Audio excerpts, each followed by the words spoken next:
भू स्वाहा अग्नये इदं नमः भुव स्वाहा वायवे इदं नमः स्वस्वाहा सूर्याय इदं नमः भूर्भुवः स्वस्वाहा प्रजापतये इदं नमः।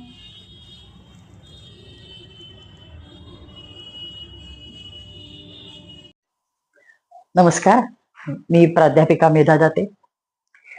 चातुर्मास्य भागवत सेवेतील आज आपला 95वा दिवस. श्री गणेशाय नमः. श्री गुरुभ्यो नमः. ओम श्री सरस्वते नमः. ओम नमो भगवते वासुदेवाय. ओम नमः शिवाय. अग्निपाठ अभंग. अग्निहोत्र करा, अग्निहोत्र करा, भाग्याची महती काय सांगू. गाय कल्पतरू, गाय श्रेष्ठ पशु, दूध मूत्र शेण औषधी असे. गोमय जळताना तयातून लाभे, सुगंधी जीवदायी वायू सर्वा. रोम रोम तिचा शुद्ध हवा सोडी, असा दुजा प्राणी नाही कोणी. मेधा म्हणे रोधा वया प्रदूषणा, अग्निहोत्रा सवे गाय पाळा. अग्निहोत्र करा, अग्निहोत्र करा, भाग्याची महती काय सांगू. श्रीमच्छंकर देशिकेंद्र भगवान ज्ञानेश योगेश्वर, सन्मार्गी जनलावण्या क्षितितला, आले तुकोबा पर. साई दास गणू समर्थ गुरुया, संत व्रजा भीतरी. ठाके हो प्रभु हो प्रसन्न मजत्या, सर्वांसवे श्रीहरी. गोपाळ कृष्ण भगवान की जय. आता मूळ सर्व कथेचा एकूण 12 स्कंदाच्या शेवटच्या स्कंदात 12व्या स्कंदात आलो. 12वा स्कंद तसा खूप छोटा आहे, फक्त 12 अध्यायांचा आहे. आणि मूळ सर्व गर्भित जे सांगायचंय ते सगळं सांगून झालंय. असं तरी राजाला, परीक्षित राजा, त्याला ही कथा, कृष्ण कथा संपू नये असंच वाटतंय. पण तो प्रश्न काही ना काही विचारतोय, कारण आता त्याचं शेवटचा दिवस येऊन ठेपलेला आहे. परीक्षित राजा विचारतोय, स्वधामानुगते कृष्णे यदुवंश विभूषणे, कस्य वंशो भवत पृथ्व्या, मेतदाच श्वमे मुने. भगवान श्रीकृष्ण यदुवंश शिरोमणी विभूषण असे भगवान श्रीकृष्ण स्वधाम गमन केल्यानंतर ह्या पृथ्वीवर कोणाकोणाचे राज्य झाले ते कृपया मला सांगावे. म्हणजे राज्य होईल.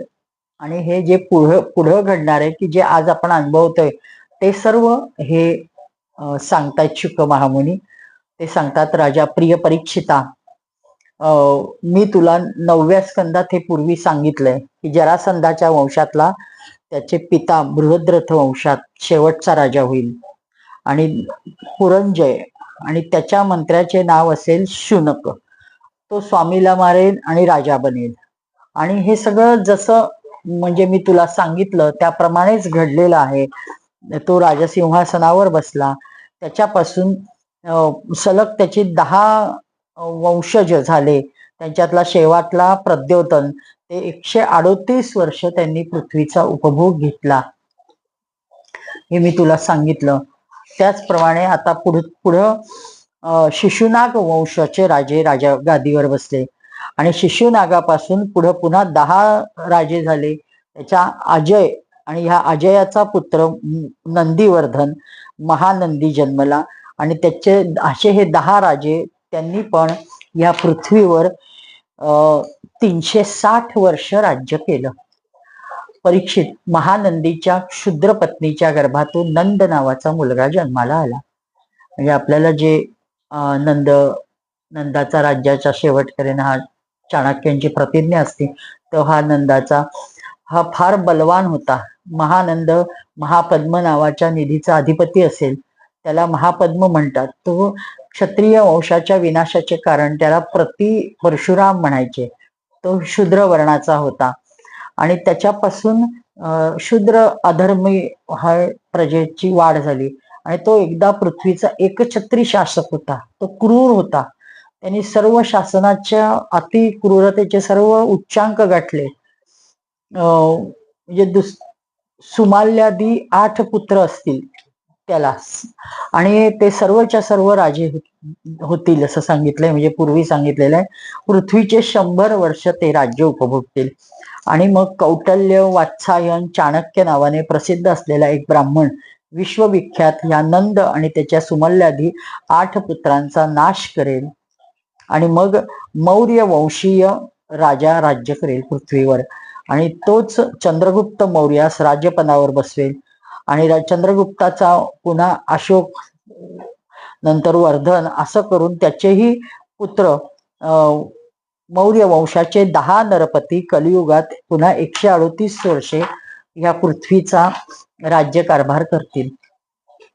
त्यानंतर त्याचा मुलगा अग्निमित्र हा पुन्हा आपल्या स्वामी पुष्पमित्र हा आपल्या स्वामीला मारून राजा बनेल आणि अग्निमित्र मुलाला राज्यावर बसवेल. त्याच्यानंतर त्याचा मुलगा वज्रमित्र, असे पुन्हा 112 वर्ष त्या वंशातले नरपती राज्य करतील. त्यानंतर शृंग वंशीय राजांचा कार्यकाल समाप्त झाल्यावर ही पृथ्वी कण्ववंशी राजाकडे जाईल. कण्ववंशी नरपती आपल्या पूर्वीच्या राजांच्या गुणांच्या तुलनेने खूप कमी, अगदी हीन म्हणण्यासारखे असतील. त्यांचा अंतिम राजा देवमूर्ती हा लंपट असेल. त्यास मंत्री कण्ववंशी वसुदेव मारून टाकेल आणि मग तो राज्य करेल. मग त्यालाही त्याचा भावाला राज्यावर बसवेल. या कण्ववंशीय 4 नरपती काणवायन म्हटले जाईल. कलियुगाची 345 वर्षे ते पृथ्वीचा उपयोग, म्हणजे तशी कमी राज्यांची संख्या आहे, परंतु राजांची संख्या आहे, पण त्यांनी राज्य जास्त उपभोगलंय. कण्ववंशी सुशर्म्याचा एक शूद्र सेवक बली, तो आंध्र जातीचा फार दुष्ट होता. तो सुशर्म्याला मारेल आणि काही काळ पृथ्वीचे राज्य भोगेल. आणि नंतर त्यांच्या वंशात म्हणजे हे सगळं मिळून जे सांगितले 138, 360, 100, पुन्हा 138, 112, 345, 456, ह्या सगळ्याला 1099 वर्ष राज्य पुढं ह्या ततोष्टौ यवना भाव्यादी चतुर्दश तुरुष्ककाः भूयोदश गुरुडांश्च मौना एकादशैवतु. म्हणजे त्यानंतर 8 यवन राजे, 14 तुर्क राज्ये आणि नंतर 10 गुरुंड राजे, 11 नरपती, हे सगळे मिळून एकूण पृथ्वीवर 1099 वर्ष राज्य करतील. म्हणजे प्रचंड राज्य या सगळ्यांनी तुर्की लोकांनी, मुस्लिमांनी केलेलं आहे. मग त्यानंतर मौन नरपती होईल. त्या व्यतिरिक्त पृथ्वीचा उपभोग घेतील आणि 11 मौन नरपती 300 वर्ष राज्य, म्हणजे एकदा तो मौन झाल्यावर तो 11 वर्ष 300 वर्ष 11 मौन होतील आणि ते 300 वर्ष राज्य घेतील, पृथ्वीवर राज्य करतील. त्यांना 13 मुले होतील. ती सर्वच्या सर्व बाह्विक म्हणून प्रसिद्ध होतील. म्हणजे त्याच्या मुलाचं हे सांगितलंय. त्याचा हे राज्य म्हणजे हे पुरंजय म्हणून पुढे त्याच्या पिढीत होतील. मगध देशाचा राजा असेल. त्याची बुद्धी इतकी दुष्ट असेल की तो ब्राह्मण, क्षत्रिय, वैश्य, शूद्र ह्या सगळ्यांचा जातींचा नाश करेल आणि सर्व शूद्रप्राय जनतेचं रक्षण करेल आणि आपल्या बळाने, वीर्याने क्षत्रियांना उजाडेल. पद्मावती पुरीला राजधानी बनवून हरिद्वार पासून प्रयाग पर्यंत सुरक्षित पृथ्वीचे राज्य एकछत्री बनवेल. परीक्षित जो कलियुग जवळ येतोय तो सौराष्ट्र, अवंती, अभीर, शूर, अर्बुद, मालव येथील ब्राह्मण लोक संस्कार शून्य होतील. राजा लोक शूद्रतुल्य होतील. सिंधू तट आणि ह्याच्यात महत्वाचं म्हणजे चंद्रभागेचा तटवर्ती प्रदेश दिलाय ह्याच्या, म्हणजे या मुसलमानांनी जिथं जिथं म्लेच्छांनी आक्रमण केली तो काळ, आपल्या विठोबालाही पळवून नेलं होतं. कारण हे सगळं आता अलीकडल्या काळात 1000 वर्षाच्या आसपासचाच काळ आहे हा, 700-800 वर्षातलाच. तर त्यांनी सांगितले कौंतीपुरी काश्मीर मंडलावर प्रायः शूद्रांचे संस्कार होतील. ब्राह्मण ब्रह्मतेज युक्त होऊन त्यांना म्लेच्छ राज्य करून त्यांना म्हणजे देशबाह्य करतील. आणि हे सत्य घडलेलं आहे. काश्मीर मधनं पंडितांना हाकलून लावलं होतं. ही घटना आपल्याला म्हणजे पाहता येते. देवांना आपल्या इथं विठोबाला सुद्धा विजयनगरच्या राजांनी कर्नाटकात पळवून नेलं, कारण हे मंदिर उद्ध्वस्त करणार, देवाच्या मूर्ती भंग करणार म्हणून. म्हणजे हे सत्य आहे, हे जसंच्या तसं घडलं. परीक्षित हे सर्वच्या सर्व राजे आचार विचाराने म्लेच्छप्राय होतील. ते सर्व एकाच वेळी भिन्न भिन्न प्रांतात राज्य करतील. ते सर्वच्या सर्व सराईत अधार्मिक दान अल्पदान देणारे असतील. छोट्या छोट्या गोष्टींनी संतापतील. हे दुष्ट लोक स्त्रिया, मुले, गायी, ब्राह्मण यांना मारायला भिणार नाहीत. दुसऱ्यांच्या स्त्रिया व धन यांचा डल्ला मारण्यासाठी सदैव तत्पर असतील. त्यांना वाढायला वेळ लागणार नाही, म्हणजे यांची संख्या घटायलाच वेळ लागणार नाही, म्हणजे घटणार तर नाहीच. क्षणात रुसतील तर क्षणात संतोषतील. त्यांची शक्ती व आयुष्य कमी होईल. ह्यांच्यामध्ये परंपरागत संस्कार थोडेही असणार नाही. हे आपल्या कर्तव्य कर्माचे पालन करणार नाहीत. रजोगुण तमोगुणाने आंधळे होतील. राजाच्या वेशात ते म्लेच्छच असतील. ते लूट मार करून आपल्या प्रजेचे रक्त पितील. जेव्हा अशा लोकांचे शासन होईल तेव्हा प्रजा पण तसाच स्वभाववाली होईल. आचरण भाषण ह्यांची अशाच आचरणाचं सर्वत्र प्राबल्य वाढेल. राजा प्रजेचे शोषण तर करेलच, पण आपसात पण एकमेकांना पीडा देत राहतील. अंततः सर्वजण नष्ट होतील. आपण सध्या जी स्थिती बघत होतो एक 10-15 वर्षापूर्वी, ते सगळं तसंच वर्णन केलेलं आहे. कुठंही म्हणजे राजाबद्दल कुणाबद्दल फार प्रजेचं काळजी आहे अशी अवस्था नव्हती. देशाची काळजी नाही, हेच बघायला मिळेल हे सांगितलंय. मग शुकदेवजी म्हणतात, ततश्चानुदिनं धर्म सत्यम शौचम क्षमा दया कालेन बलिना राजन न यत्या दुर्बलम स्मृती. परीक्षित, समय फार ताकदवान आहे. जसं जसं घोर कलियुग येत जाईल तसं तसं उत्तरोत्तर धर्म, सत्य, पवित्रता, क्षमा, दया, आयुष्य, बल हे सगळं लोप पावेल. आपोआप त्याचा ऱ्हास झालेला दिसेल. कलियुगात ज्याच्याजवळ एकमात्र धन हेच सगळ्याचं साधन होईल. ज्याच्याजवळ धन असेल ते लोक कुलीन समजले जातील. ज्याच्याजवळ धन वित्तमेव कलौ नृणाम जन्माचार गुणोदयः धर्म न्याय व्यवस्थायाम कारणम बलमेव हि. सगळ्याचं कारण फक्त धन. कुलीन सदाचारी सद्गुणी त्यालाच मानतील की ज्याच्याजवळ धन आहे. ज्याच्याजवळ शक्ती असेल तोच धर्माचा जाणकार समजतील. ज्याच्याजवळ धन असेल तोच न्याय व्यवस्थेतला अनुकूल न्याय व्यवस्था त्याच्या बाजूनी असेल. हे सगळं वर्णन आपल्याला आपण बघतोय. हे सगळं ऐकून परीक्षिताला खूप भयंकर वाटलंय, पण आपल्या रोजच्या अनुभवाचा विषय आहे. विवाह संबंधासाठी कुलशील योग्यता ह्याची पारख कधीही होणार नाही. युवक युवतींच्या परस्पर संमतीने विवाह होतील. व्यावहारिक निपुणता, सच्चाई, इमानदारी याला किंमत राहणार नाही. जो जितके छलकपट करेल तो तितका व्यवहार कुशल मानला जाईल.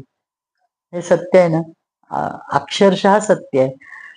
स्त्री पुरुष आणि त्याचा दंभा आणि त्याला प्रतिष्ठा मिळते समाजात, हे इतकं वाईट आहे की जो सचोटीने वागतो तो कोपऱ्यात कुठेतरी बसतो, आणि जो असा छलकपट करतो, सदैव राजकारण रोजच्या जेवणात करतो आणि हे वाईट वागत असतो, तो मान घेऊन जातो, म्हणजे त्याला प्रतिष्ठा मिळते.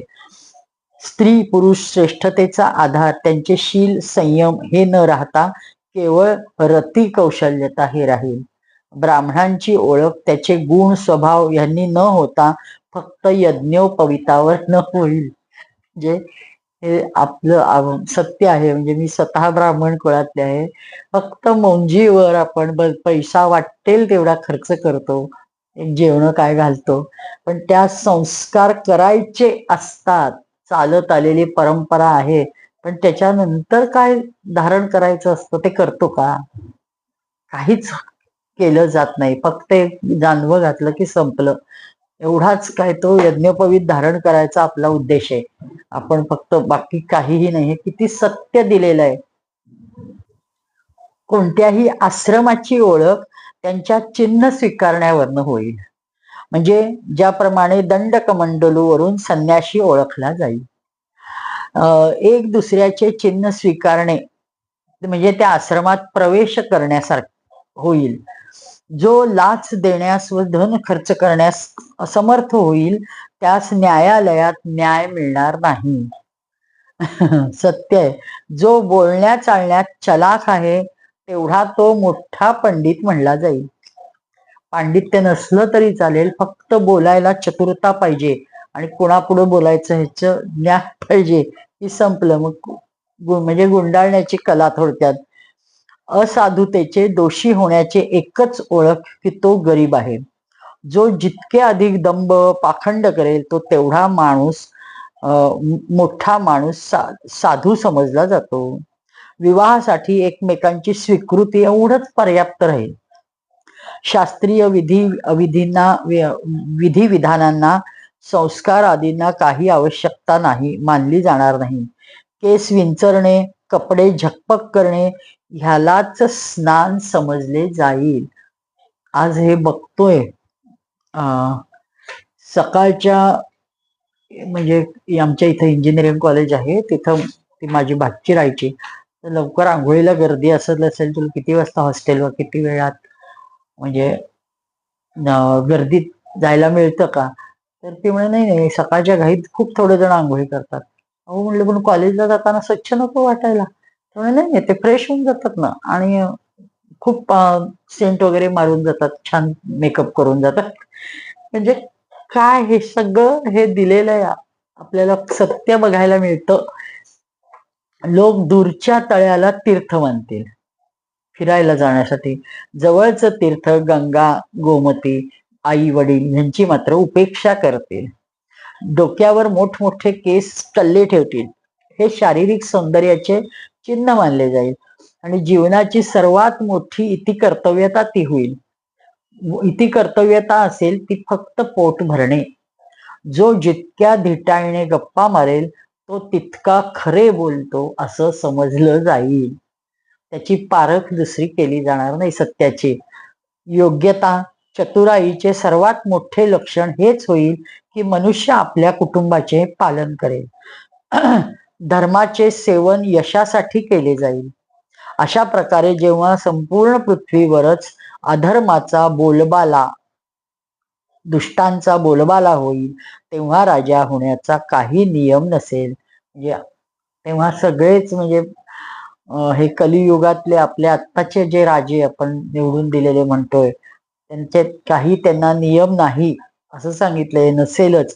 ब्राह्मण वैश्य क्षत्रिय शूद्र या सर्वांमध्ये जो बलवान होईल जो प्रजेला वाटेल तो प्रजा राजा करेल. आणि नुसतंच नाही त्याच्याकडून धनाची अपेक्षा किती पुरी होईल यावर ते राजा बनणं अवलंबून असेल. एक दिवसाला 500 रुपये वगैरे देतात, 1000 देतात आणि त्यांना मत विकलं जातं आणि मग तो पुढे आयुष्यभर राजा बनतो. हवा तेवढा मलिदा खातो. म्हणजे किती सत्य वर्णन दिली. धनावर राजा बनेल. त्यावेळेचे नीच राजे अत्यंत नीच एवं क्रूर असतील. हे भागवत सांगते बरं का. लोभी तर इतके असतील की त्यांच्या व लुटारूंमध्ये म्हणजे यत्किंचित अंतर असणार नाही. म्हणजे ते लुटारूच असतील.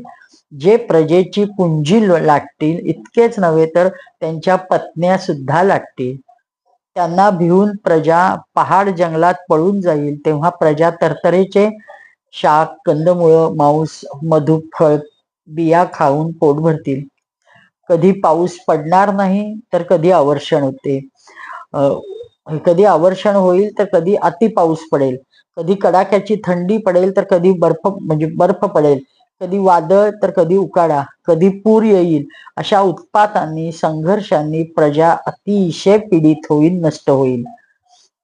आपण बऱ्यापैकी त्याचे अनुभव घ्यायला लागलेलो आहोत. म्हणजे आता एक व्हिडिओ आला होता त्याच्यात तर त्यांनी सांगितलं की आत्ताच जी म्हणजे पाऊस होतोय किंवा ते चालू आहे हे एक ट्रेलर सारखं आहे. पुढे येणाऱ्या काळात तर इतका भयानक म्हणजे कुठून तरी माणसाला उपासमारी, अति पावसाने अन्न पिकणार नाही, आवर्षण झाल्यावरही अन्न पिकत नाही. म्हणजे आता जे व्हायचंय ते होणार आहे, पण हे सगळं दिलेलं आहे. म्हणून लोक तहान भूक सारख्या नाना तऱ्हेच्या चिंतांनी दुःखित होऊन रोगांपासून तर त्यांना सुटकाच नाही, अनेक रोग होतील. रोगांची नावांची सुद्धा यादी करणं अशक्य होईल, इतके रोग होतील. कलियुगात माणसाची परमायू केवळ 20-30 वर्ष असेल. परीक्षित, कलियुगाच्या दोषाने प्राण्यांची शरीरे छोटी छोटी क्षीण रोगग्रस्त होतील. वर्णाश्रम धर्म सांगणारा वेद धर्म संपूर्ण नष्टप्राय होईल. धर्मात पाखंड्यांची प्रधानता होईल. पाखंड प्रचुरे धर्मे दस्यु प्रायेषु राजसु चौर्यानृत वृथा हिंसा नाना वृत्तीषु वैदृषु. माणूस चोरी, असत्य अशा निरपराधांची हिंसा करून कुकर्मांनीच उपजीविका चालवेल. राजे महाराजे डाकू लुटारून सारखे होतील. धर्मात पाखंड्यांची प्रधानता होईल. चारी वर्णांचे लोक शूद्रासमान होतील. गायी बकऱ्यांसारख्या कमी दूध देणाऱ्या लहान लहान होतील. आता एक हे आले, एक काय म्हणू त्याच एक वर्जन, छोट्याशा गायी म्हणजे छोटे कुत्र्यासारख्या गायी आहेत, तेवढ्या उंचीच्याच, आणि खूप छान आहेत, वाटतात खूप छान. पण घरात तुम्ही 10-10 पाळू शकता. त्या घरातनं हिंडतात फिरतात वावरतात, पण ते कुठेही शेण बिन टाकल्यावर कसं व्हायचं हा प्रश्न पडतो. पण त्या आहेत खूप छान गायी, आणि त्या खूप कमी दूध देणाऱ्या होतील, त्या लहान असतील, हे सांगितलंच आहे. वानप्रस्थी व संन्यासी आदी विरक्त आश्रमवाले पण गृहस्थीस जोडून त्यांच्यासारखाच व्यवहार करतील. म्हणजे आपल्यासारखी लोक, आपण वनात जायचं पसंत करत नाही, आहे इथं घरातच राहतो, हे घडायचे त्याप्रमाणे घडत राहील सांगितलंय, तसंच वागतोय. ज्यांच्याशी व्यावहारिक संबंध आहेत त्यांनाच आपले मानले जाईल. साळ, ज्वारी, गहू आदी धान्यांची मुळे छोटी होतील. वृक्षात अधिकांश शमीप्रमाणे छोटे व काटेरी वृक्षच असतील. ढगात विजा तर खूप होतील, पण पाऊस कमी पडेल. इत्थम कलौ गतप्राये जने तू स्वरधर्मिणी धर्मत्राणाय सत्वेन भगवान तरिष्यती. गृहस्थांची घरे अतिथी सत्कार व वेदध्वनी रहित होतील. जनसंख्या घटेल म्हणून घरे सुनी पडतील. परीक्षित, आणखी काय सांगू? कलियुगाचा अंत जवळ आल्यावर माणसे गाढवासारखी वागायला लागतील. लोक गृहस्थीचा भार ढकलतील, विषयी होतील. अशा वेळे धर्मरक्षा करण्यासाठी सत्वगुण स्वीकारून स्वयं भगवान येतील. परीक्षित, सर्व व्यापक भगवान विष्णू सर्व शक्तिमान आहेत. ते सर्व शक्ती स्वरूप असूनही चराचर जगताचे खरे शिक्षक व सद्गुरू आहेत. ते साधू सज्जन पुरुषांच्या रक्षणासाठी त्यांच्या कर्माचे बंधन काटून जन्म मृत्यू चक्रातून जगाला लोकांना सोडवायला येतील. शंभल ग्राम प्रमुखस्य ब्राह्मणस्य महात्मनः भवने विष्णू यशसः कल्की प्रादुर्भविष्यति. त्यावेळेस शांबल ग्रामी, शंबलापूर किंवा शंबलासुराचा वध झाला ते गाव शांबल गाव म्हणून प्रसिद्ध झालं. आणि त्याचंच आजचं नाव खरगपूर आहे. त्याचा तसा इतिहास, व्यवस्थित लिखित इतिहास आहे. विष्णुयश नावाचा श्रेष्ठ ब्राह्मण होईल. त्याचे हृदय फार उदार व भगवत भक्तीने पूर्ण होईल. त्याच्या घरी कल्की अवतार ग्रहण करेल. म्हणजे हे श्रींच्या घराण्याचा इतिहास आपण बघतो. हे वैष्णव होते आणि स्वतः त्यांचे वडील शिवभक्त होते, परंतु ज्यांचं घराणं सांगितले ते विष्णुयश, म्हणजे त्यांच्याच नावाने ते हे चाललेलं आहे. सर्व गोष्टी जुळून येतात आणि त्यांच्या घरी कल्की अवतार ग्रहण. आणि ह्याच्याशिवाय आणखीन एक पुढे संदर्भ येतोय, तो तर इतका करेक्ट जुळतोय की भगवान अष्टमहासिद्धी व समस्त सद्गुणांचे एकमात्र आश्रय आहेत. समस्त चराचर जगताचे ते स्वामी व रक्षक आहेत. ते देवदत्त नावाच्या शीघ्रगामी घोड्यावर सवार होऊन दुष्टांना तलवारीच्या धाकाने ठीक करतील. म्हणजे फक्त हे घोड्यावरून दर्शन दिलेले अनेक भक्त आहेत. म्हणजे ते बेळगावचे जे आहेत त्यांनीही सांगितलं, त्यांना दृष्टांतात पांढऱ्या स्वच्छ घोड्यांवरनं श्रींनी दर्शन दिलं. म्हणजे परम सद्गुरू श्रींच्या बाबतीत अनेक भक्त आहेत. मला वाटतं ते केसकरांच्याही ह्याच्यात एक पुस्तकात उल्लेख आहे की घोड्यावरून दर्शन दिल्याचा. तलवारीच्या धाकाने मात्र नाही, नुसती म्हणजे गोड बोलण्याने त्यांनी धर्मस्थापना केलेली आहे. आणि जास्त बोलणं सुद्धा नाही, कमीत कमी बोलण्याने त्यांच्या रोमारोमातून अतुलनीय तेजाची किरणे पसरतील. हे मात्र सत्य आहे. अतिशय तेजस्वी त्यांची आकृती होती, भयंकर तेजस्वी होते. ते आपल्या शीघ्रगामी घोड्यावरून सर्वत्र विचरण करून राजाच्या वेशात. आणि आता दुसरी गोष्ट आहे की अत्यंत वेगाने शीघ्रगामी घोड्यावरून म्हणजे मनाच्या वेगाने भगवान परशुरामांबरोबर त्यांनी 6 यात्रा केल्या. म्हणजे त्यांनी तो सत्य धर्माची प्रतिष्ठापना घोड्यावरून फिरून केली म्हणण्यासारखंच आहे ना. देवदत्त म्हणजेच आपण इथं काही ठिकाणी जसं वेदांच्या अर्थांमध्ये असतं की शब्दार्थ घ्यायचे, काही वाक्यार्थ घ्यायचे आणि त्याचा काही श्लेषार्थ घ्यायचे, गुह्यार्थ घ्यायचे. तसं ह्याच्यात पण आहे. ह्याच्यात ह्या कथेच्या ह्या भागात म्हणजे घोड्याच्या बाबतीत मी म्हणते देवदत्त म्हणजे ज्या अर्थी ते एवढ्या वेगाने मनाच्या ह्याने गेले, त्या अर्थी त्या देवदत्त घोड्यावर बसून भगवान परशुरामांबरोबर ती यात्रा केली आणि त्यांनी ते सिद्ध केलं. कारण दुष्टांचं त्याच ह्याच्यात हे झालं ना, 6 यात्रा पूर्ण केल्या आणि आपला जो सत्य धर्माच्या प्रचाराचा, प्रसाराचा, वेद प्रतिपादित धर्माचा जो पाया रोवायचं काम केले, त्यांनी हे सगळे दुष्ट गर्भगळीत झाले. म्हणजे आपोआपच ते त्यांना धाक बसला. नुसत्या जाण्याचा, त्यांच्या दर्शनाचा इतका धाक होता की बस. कित्येक लोक म्हणले की आम्ही त्यांच्या मुखाकडं, डोळ्याकडं पाहू शकत नव्हतो. म्हणजे केवढी भयंकर सत्याची अनुभूती त्यांच्या रोमारोमातनं बाहेर पडत होती.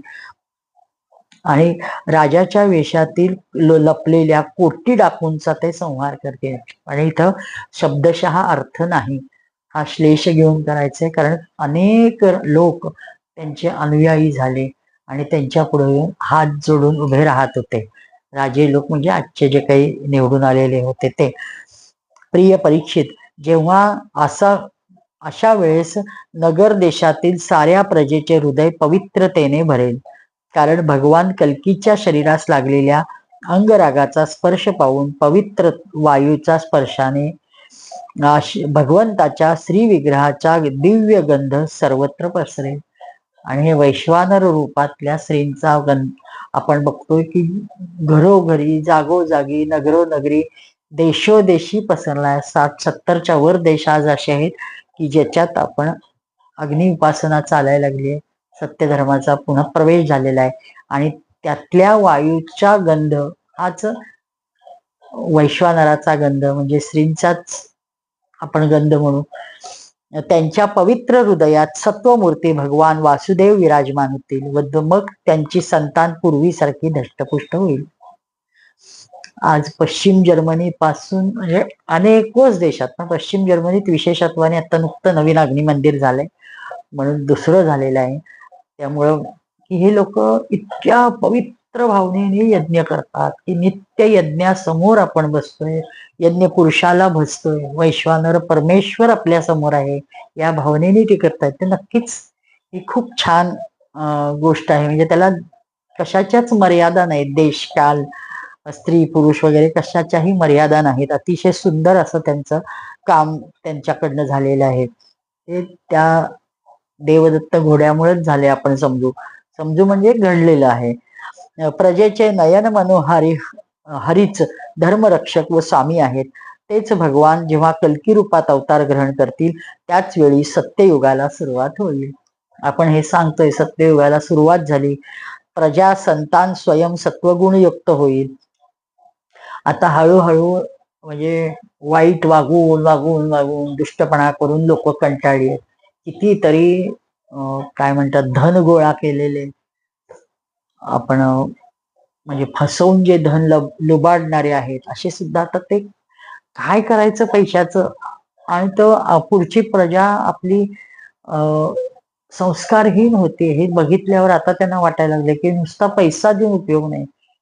हे आज पटतंय, याचाच अर्थ सत्ययुगाला सुरुवात झालेली आहे. आणि एकदम आता हे सत्य हा प्रकार 1944 साली झाला असं डॉक्टर विजय भाटकर यांनी स्वतः शास्त्रज्ञ यांनी सांगितलं. आणि तो काळ आणि हा काळ भागवतामध्ये दिलेला आहे. यदा चंद्रश्च सूर्यश्च तथा तिश्च बृहस्पती एक राशौ समेप्यांती तदा भवती तत्कृतम. जेव्हा सूर्य चंद्र बृहस्पती एका वेळी एकदम पुष्य नक्षत्राच्या पहिल्या क्षणात प्रवेशतात, ते एका राशीवर येतात, त्यावेळीच सत्ययुगाला सुरुवात होते. 1944 साली जे ही सुरुवात ज्यावेळेस श्रींनी काय म्हणतो आपण सत्य वेदांचे पुनरुज्जीवन करीन ही प्रतिज्ञा घेतली, त्यावेळेस ते झालेले हे सर्व एकत्र आलेत. हे तिन्ही ग्रह हे विजय भाटकरांनी प्रत्यक्ष प्रमाण देऊन दाखवून सांगितलं. त्याची नोंद आहे, खगोलीय शास्त्रज्ञांकडे त्याची नोंद आहे, हे त्यांनी सांगितलं. परीक्षित, चंद्रवंश व सूर्यवंशात जितके राजे झाले व होतील त्याचे मी संक्षेपाने तुला वर्णन केलं. आरभ्य भवतो जन्म यावन नंदा विषेचनम एतत् वर्ष सहस्त्रम तू शतम पंचदशोत्तम. तुझ्या जन्मापासून राजा नंदाच्या राज्याभिषेकापर्यंत 1115 वर्ष वेळ लागला होता. जेव्हा आकाशात सप्तर्षींचा उदय होतो तेव्हा प्रथम त्यातले 2च तारे दिसतात. चंद्रगुप्त मौर्यानंतर जे राजे झाले तेही खूप आहेत, आणि म्हणजे त्यांची पुढे जवळजवळ 3100 किती 36 का 35 वर्ष असा काहीतरी कालावधी एकूण सगळा मिळून हे सांगितल्यानंतरचा असा वर्णन त्याच्या साल जी दिलेली आहेत त्याची येते संख्या. म्हणजे हे कसं आहे, आकाशात सप्तर्षींचा उदय होतो तेव्हा प्रथम त्यातले 2च तारे दिसतात. त्यांच्या मधोमध दक्षिणोत्तर रेषेवर समभागात अश्विनी आदी नक्षत्रात एक नक्षत्र दिसते. त्या नक्षत्राबरोबर सप्तर्षीगण माणसाच्या गणनेनुसार 100 वर्षे राहतील. ते तुझ्या जन्माच्या वेळी व आत्ता मघा नक्षत्रावर स्थित आहेत.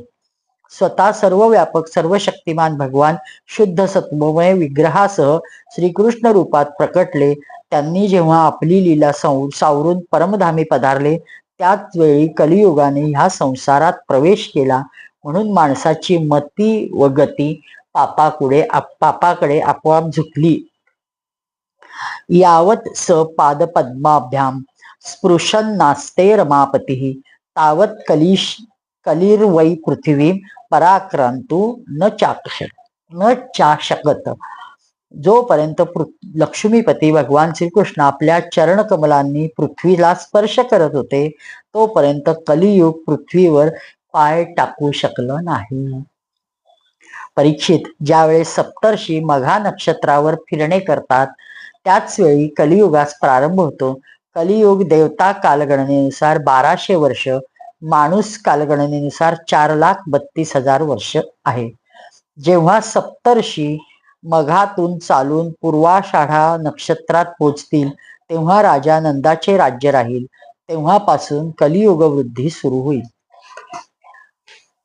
पुरातत्ववेत्ता ऐतिहासिक विद्वानांचे म्हणणे आहे की ज्या वेळी भगवान श्रीकृष्णाने आपल्या स्वधामास प्रयाण केले त्याच वेळी कलियुग सुरू झाले. आणि जेव्हा देवतांच्या वर्षगणनेनुसार 1000 वर्षे होतील तेव्हा शेवटच्या दिवसात फिरून कल्की भगवंताच्या कृपाने माणसांच्या मनात सात्विकतेचा संचार होईल. लोक आपल्या वास्तविक स्वरूपास जाणू शकतील. तेव्हापासून सत्ययुगाला सुरुवात होईल. परीक्षित, मी तर केवळ तुला मनुवंशाचे तेही संक्षिप्त वर्णन केले. जशी मनुवंशाची गणना होते तसेच प्रत्येक युगात ब्राह्मण वैश्य शूद्र यांची पण वंश परंपरा समजली पाहिजे. राजन, जे पुरुष महात्म्यांचे वर्णन मी तुला केले आता केवळ नावाने त्यांना ओळखले जाते. ते आता नाहीत, पण त्यांच्या कथा राहिल्या.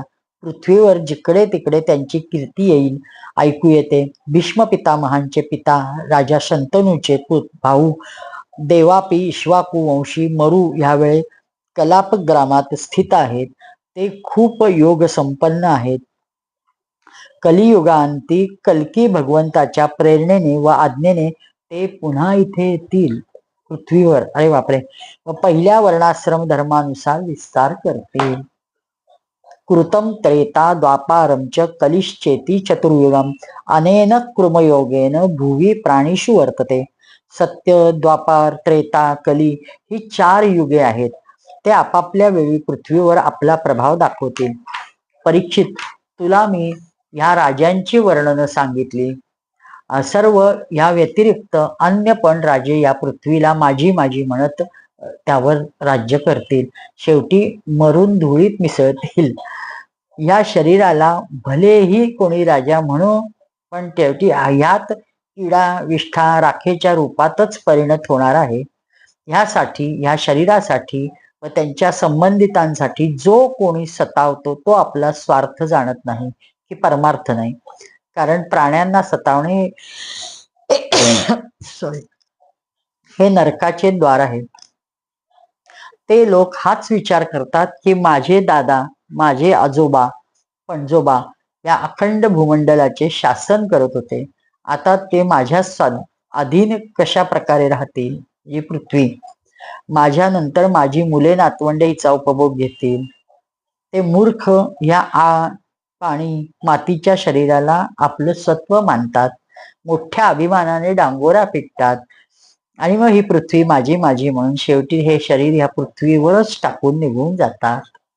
हे प्रिय परीक्षिता, जे जे नरपती मोठ्या उत्साहाने व बल पौरुषाने या पृथ्वीचा उपभोग घेण्यात मग्न झाले, त्या सर्वांना काळाने आपल्या विक्राळ दाढेकरी दाबले.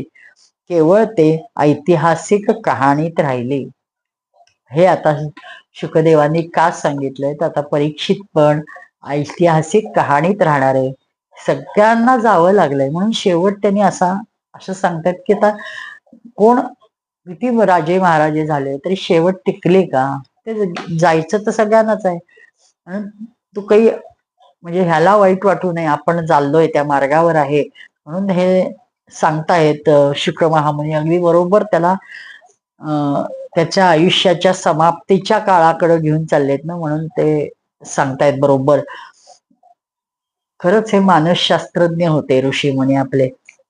किती मनाचा विचार करून, समोरच्याचा मनाचा विचार करून बोलतायत ते.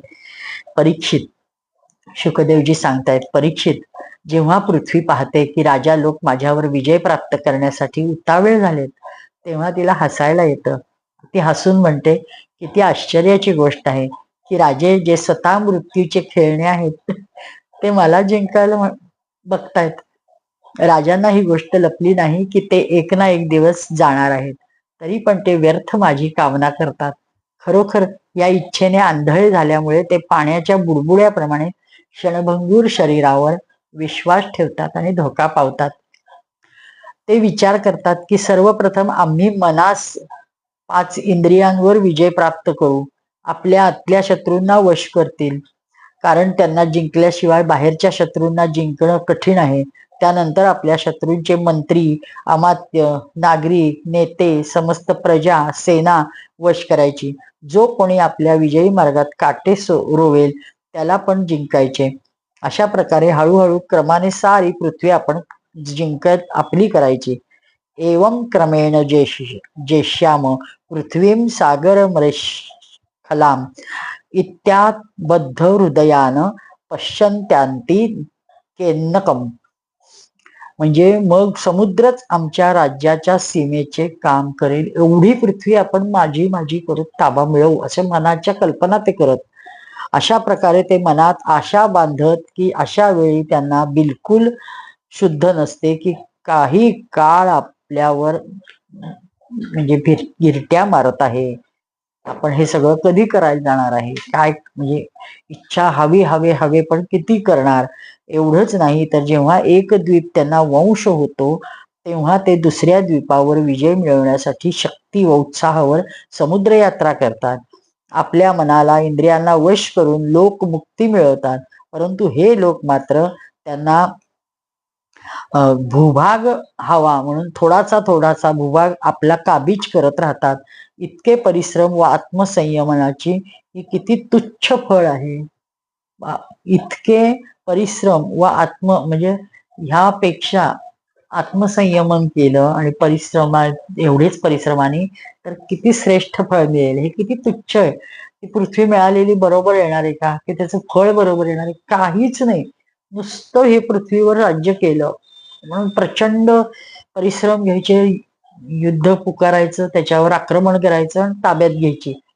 काय ठेवलंय? परिश्रम तर खूप, पण आत्मलाभापेक्षा हे किती तुच्छ फळ आहे. परीक्षित, पृथ्वी सांगते, हे सगळं पृथ्वी बोलते. पृथ्वी सांगते की मोठमोठे वीर वीरपुत्र मला जिथल्या तिथे सोडून निघून जातात. आले होते तसेच रिकाम्या हाताने परतले. मला आपल्या बरोबर घेऊन गेले नाहीत आणि हा मूर्ख राजा युद्ध करून मला जिंकेन, मला वश करेन या कल्पनात सदैव रमलेला असतो. मत्कृते पितृपुत्राणाम भ्रातॄणाम चापी विग्रहा जायते सताम राज्ये ममता बद्ध चेतसाम. ज्यांच्या चित्तात हे दृढ झाले की पृथ्वी माझी आहे, ज्या दुष्टांच्या राज्यात माझ्यासाठी पितापुत्र भाऊ भाऊ पण आपापसात युद्ध करतात, लढतात. हे परस्पर एकमेकांना असं म्हणतात की ए मूर्खा, ही सारी पृथ्वी माझी आहे, तुझी नाही. अशा प्रकारे एकमेकांना म्हणत आणि ऐकत असतात. एकमेकांशी स्पर्धा करतात, एकमेकांना मारतात आणि शेवटी स्वतःही मरतात. आणि असं गेलेल्यांची यादीच्या यादी पृथ्वीने वाचली. पृथू, पुरुरवा, गाधी, नहुष, भरत, सहस्त्रबाहू, अर्जुन, मांधाता, सगर, राम, खट्वांग, धुंधुमार, रघु, ययाती, शर्याती, शंतनू, भगीरथ, कुवलयाश्व, ककुस्थ, नल, नृग, हिरण्यकश्यपू, वृत्रासुर, लोकद्रोही, रावण, नमुची, शंबर, भौमासुर, हिरण्याक्ष. ही खूप मोठी यादी आहे. या सर्वांनी म्हणजे मला जिंकण्यासाठी खूप प्रयत्न केले, दुसऱ्यांना दिग्विजयात दुसऱ्यांना हरवले, आणि परंतु ते मृत्यूला जिंकू शकले नाही. त्यांनी अंतःकरणापासून माझ्यावर प्रेम केले आणि समजले की ही पृथ्वी माझी आहे, परंतु विकराळ काळानेच त्यांची लालसा पूर्ण करू दिली नाही. त्यांचं बळ, पुरुषार्थ, शरीर इत्यादींना पत्ताही लागला नाही की काळ गिरट्या मारतोय. परीक्षित, संसारात मोठमोठे प्रतापी महान पुरुष झाले. हा परीक्षित त्याच्यात यादीत बसणारा आहे. हे शुक महामुनी त्याला सांगतायत, जणू काय तुझं नाव खूप वर घेतलं जाईल. ते लोकात आपल्या यशाचा विस्तार करत तिथून निघून गेले. मी तुला ज्ञान वैराग्याच्या कथा उपदेश करण्यासाठी त्यांच्या कथा सांगितल्या. हा सर्व वाग्विलास आहे रे. यात परमार्थ सत्य काही नाही. सत्य आहे ते फक्त भगवंत, नाम आणि तत्व, श्रेष्ठ तत्व आपलं अंतरात्म्यात आहे, ते बाहेर कुठंच नाहीये. भगवान श्रीकृष्णाचे गुणानुवाद समस्त मंगलाचा नाश करणारे. श्रीकृष्ण चरण अनन्य लालसा जो ठेवतो त्यास नित्य निरंतर भगवंताच्या दिव्य गुणानुवादाचे श्रवण करत राहतो, तोच त्याला प्राप्त करतो. परीक्षिताने विचारले, भगवान, मला तर कलियुगात राशी राशी दोष दिसत आहेत. म्हणजे आता कलियुगाच्या ऐकून जे काही दोष ऐकले त्याच्या श्रवणाने सुद्धा राजा भिलाय आणि तो विचारतोय की इतका भयंकर कलियुगात लोक कशी जगतील. कारण तो एक राजा आहे, तो फक्त स्वतःपुरता मरण, आजच्या दिवशी संध्याकाळ झाली की मरण आहे, एवढं 7 दिवस संपले की तक्षक येऊन दंश करणार आहे. अशा वेळी सुद्धा तो म्हणतोय की मला राजा कळत नाहीये की प्रत्यक्ष हे कधी होणार आहे. ते कलियुगात जेव्हा कधी असे भयंकर वेळ येईल तेव्हा लोक काय करतील एवढ्या सगळ्या दोषांनी कलियुग असल्यावर. परीक्षित सांगतोय की म्हणजे सत्ययुगामध्ये धर्माचे 4 चरण होतात: सत्य, दया, तप, दान. त्या काळात लोक निष्ठेने आपापल्या धर्माचे पालन करतात. धर्म प्रत्यक्ष भगवत स्वरूप आहे. सत्ययुगाचे लोक संतोषी असतात, दयाळू असतात, समाधानी असतात, मैत्रीपूर्व व्यवहार करतात, शांत राहतात, इंद्रिय व मन वश असते, सुखदुःखादी द्वंद्वांना समानपणे पाहतात. अधिकांश लोक तर समदर्शी आणि आत्माराम असतात. बाकी सर्व स्वरूप स्थितीच्या अभ्यासात तत्पर असतात. त्रेतायुगातले लोक अधर्माप्रमाणे अधर्माचे पण 4 चरण असतात: असत्य, हिंसा, असंतोष आणि कलह. त्रेतायुगात त्यांच्या प्रभावाने सत्यचरणाचे 1/4 क्षीण होतं, म्हणजे धर्माचे चरण. आणि मग राजन, त्यावेळी वर्ण ब्राह्मणाची प्रधानता अक्षुण्ण राहते. लोकांना अत्यंत हिंसा, लंपटतेचा अभाव राहतो. सर्व लोक कर्मकांड, तपस्येत निष्ठा ठेवतात. धर्म, अर्थ, काम त्रिवर्णाचे सेवन करतात. अधिकांश लोक कर्म प्रतिपादन वेदांचे पारदर्शी विद्वान होतात. द्वापार युगात हिंसा, असंतोष, असत्य, द्वेष या अधर्म चरणांची वृद्धी होते. म्हणून अधर्माचे 4 चरण तपस्या, दान, सत्य, दया हे अर्धे क्षीण होतात. म्हणजे ह्याच्यात त्रेतायुगात काय म्हणतो आपण 1/4 आता अर्ध्याने खाली आले. असं म्हणजे किती हळूहळू आले, तर कलियुगात तर पाऊण झालेत खाली. 1/4 राहिले असं सांगितलंय सत्य वगैरे. यशस्वीनो महाशाला स्वाध्याय ध्ययने रताः आढ्या कुटुंबिनाम दृष्ट्वा वर्णाक्षत्र द्विजोत्तरा. त्यावेळचे लोक फार यशस्वी, कर्मकांडी, वेदांचे अध्ययन करणारे, अध्यापनात तत्पर, लोकांची कुटुंबे मोठमोठी असत. प्रायः लोक धनाढ्य, सुखी होते. म्हणजे द्वापार युगातलं हे सगळं सांगितलंय. कलियुगात तर लोक अधर्माचे 4ही चरण वाढतात, अधर्माचे चरण मोठे होतात आणि सत्य वगैरे 1/4 भाग राहतो. कलियुगात लोक लोभी, दुराचारी, कठोर हृदयी होतील. ते खोटे, वैर एक दुसऱ्याशी सतत करत राहतील. लालसा, तृष्णा प्रवाहात तरंगत राहतील. त्यावेळच्या अभाग्यांमध्ये क्षुद्र केवळ व त्यांचे प्राबल्य राहील. सर्व प्राण्यांमध्ये 3 गुण असतात: सत्व, रज, तम. काळ प्रेरणेने वेळोवेळी शरीर, प्राण, मनावर त्यांचा ऱ्हास व विकास होत राहतो. ज्यावेळे मन, बुद्धी, इंद्रिय सत्वगुणात स्थित होते, ते आपले काम करते, त्यावेळे सत्ययुग समजावे. सत्ययुग प्रधानतेत माणूस ज्ञान तपस्येवर जास्त प्रेम करतो. ज्यावेळे माणूस रुची, धर्म, अर्थ, लौकिक, पारलौकिक सुखांकडे पाहतो, त्यावेळेस तो रजगुणात स्थित असतो. बुद्धिमान परीक्षित त्यावेळे समजले पाहिजे की त्रेतायुगाने आपले काम सुरू केले आहे. ज्यावेळी लोभ, मत्सर, अभिमान, दंभ, असंतोष आदींचा बोलबाला होतो, मनुष्य खूप उत्साहाने, रुचीने सकाम कर्मात लागतो, त्यावेळी द्वापार युग चालू आहे समजावे. अवश्य रजोगुण आणि तमोगुण मिश्रित प्रधानतेने द्वापार युग भरलेले असते व ज्यावेळी फक्त छल, कपट, हिंसा, विषाद, निद्रा, लोभ, मोह, भय, दीनता यांची सर्वत्र प्राबल्य दिसते, त्यावेळे ते तमोगुण प्रधान कलियुग समजावे. कलियुगाचे राज्य असते जेव्हा लोकांची दृष्टी क्षीण होते, क्षुद्र होतात. अधिकांश लोक निर्धन असतात, पण खातात, खूप खातात. त्यांचे भाग्य मंद असते. चित्तात कामना खूप असतात. स्त्रियात दुष्टता, कुलटापणाची बुद्धी खूप असते. साऱ्या देशात, गावागावात लुटारूंची प्रधानता असते. मनोमनी खोट्या ढोंगाने वेद तात्पर्य करून पाखंडी लोक मनमानी करतील. अशा प्रकारे कलंकित करतात की म्हणजे वेदांना सुद्धा ते कलंकित करणारे लोक असतील. राजा म्हणणारे प्रजेची कमाई हडपतील, चोरतील. ब्राह्मण नामधारी जीव पोट भरण्यापुरते ब्राह्मणत्व करतील. म्हणजे सगळं जसंच्या तसंच आपण पाहिलेलं आहे. ब्रह्मचर्य रहित ब्रह्मचारी लोक असतील, ते अपवित्र असतील. गृहस्थ दुसऱ्याच्या भिक्षा देण्यापेक्षा स्वतःच याचना करत राहतील. वानप्रस्थी गावात राहू लागतील. संन्यासी धनाचे अत्यंत लोभी होतील. स्त्रियांचा आकार छोटा होईल, भूक वाढेल. कुलमर्यादांचे उल्लंघन करून, लाज लज्जा सोडून इंद्रिय ते त्यांचे भूषण समजून बसतील. म्हणजे निर्भीडता हे भूषण समजतील. व्यापारांची हृदये कलियुगात क्षुद्र होतात, ते कवडी चुंबक होतात, छद्मासाठी धोका करतात. स्वामी सर्वश्रेष्ठ असला तरी सेवक धनदौलत जाताच पळून जातात. सेवक कितीही जुना असला तरी तो विपत्तीत पडल्यावर स्वामी त्याला सोडून देतो.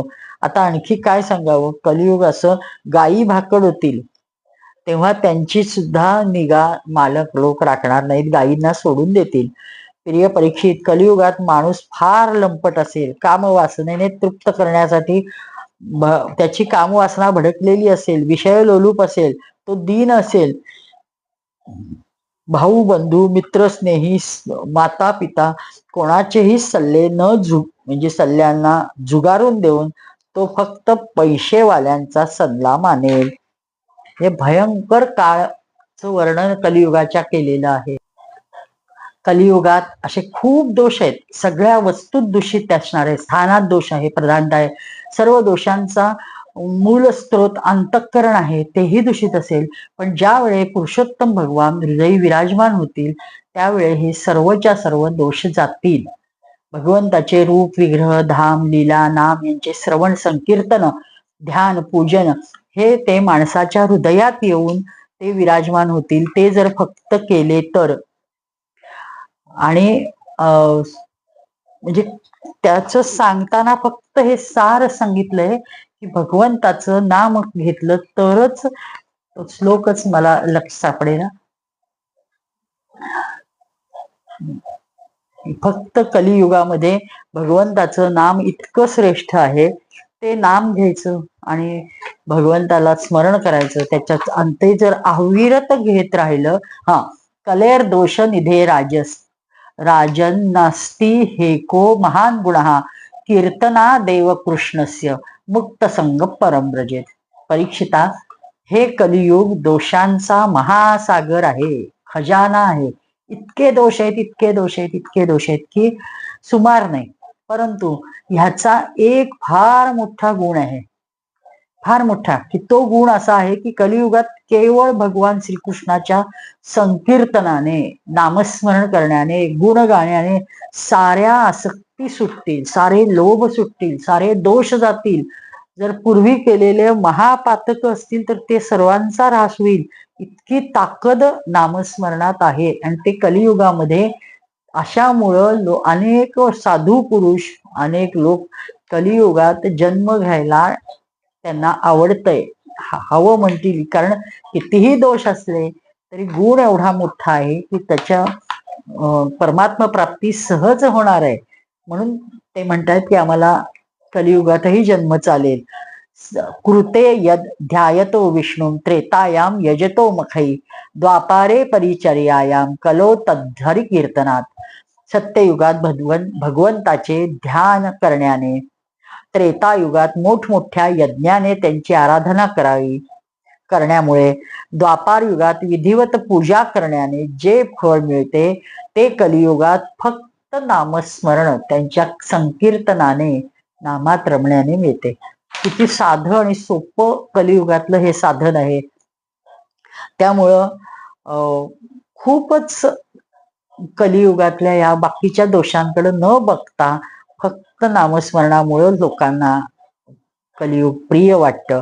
तस्मात सर्वात मना राजन हृदिस्थम कुरु केशवम म्रियमाणो ह्यवहिस्तस्तो यास्ती परामगती. परीक्षित, आता तुझ्या मृत्यूची वेळ जवळ आली आहे. आता ते स्पष्ट सांगताय चिकदेव. आता परीक्षित, मृत्यूची वेळ जवळ आली आहे, आता सावधान हो. पूर्ण शक्तीने अंतःकरणाच्या साऱ्या वृत्तींमुळे भगवंतास हृदय सिंहासनावर बसव. आणि असे करण्याने नक्कीच तुला परमगती प्राप्त होईल.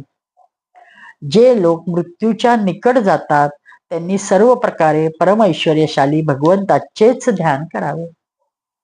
प्रिय परीक्षित, सर्वांचे परमाश्रय, सर्वांचा श्रीहरी आपले ध्यान करणारास आपल्यात लीन करतात, आपले स्वरूप म्हणजे बनवतात. ते अंतर्यामी स्थित होतात भगवंत येऊन. मी भगवत प्रेरणेने मला इथे यायची बुद्धी झाली. मी तुला एवढं सर्व भागवत सांगितलं. तुझा अंतकाळ 7 दिवस बघता बघता संपले आणि आता तुझा मृत्यू जवळ आलाय हे सांगतायत. पण अजून वेळ आलेली नसते. कारण पुन्हा तो प्रश्न विचारलेला आहे त्याने की अरे, की मला सांगा तुम्ही की नक्की कलियुगात माणसांचं कसं होणार ते कलीचं हे दोषाचं नामसंकीर्तन एक उपाय सांगितला, पण पुढेही ते वर्णन करत आहेत. अचानक लाईट गेले आणि इन्व्हर्टरही गेलाय, त्यामुळे मी कथा थांबते. श्री कृष्णार्पणमस्तु. जय हो जय श्री भागवता, आरती करू तुझ भगवंता. गमते जणू मानस तीर्थ, द्वादश सोपाने युक्त. निर्मल भक्ती जले भरित, विहरे हरिहंस चित्त. लोक सुखमळे संत द्विज कुळे, सेऊनी भ्रमले भान हरपले रस पिता.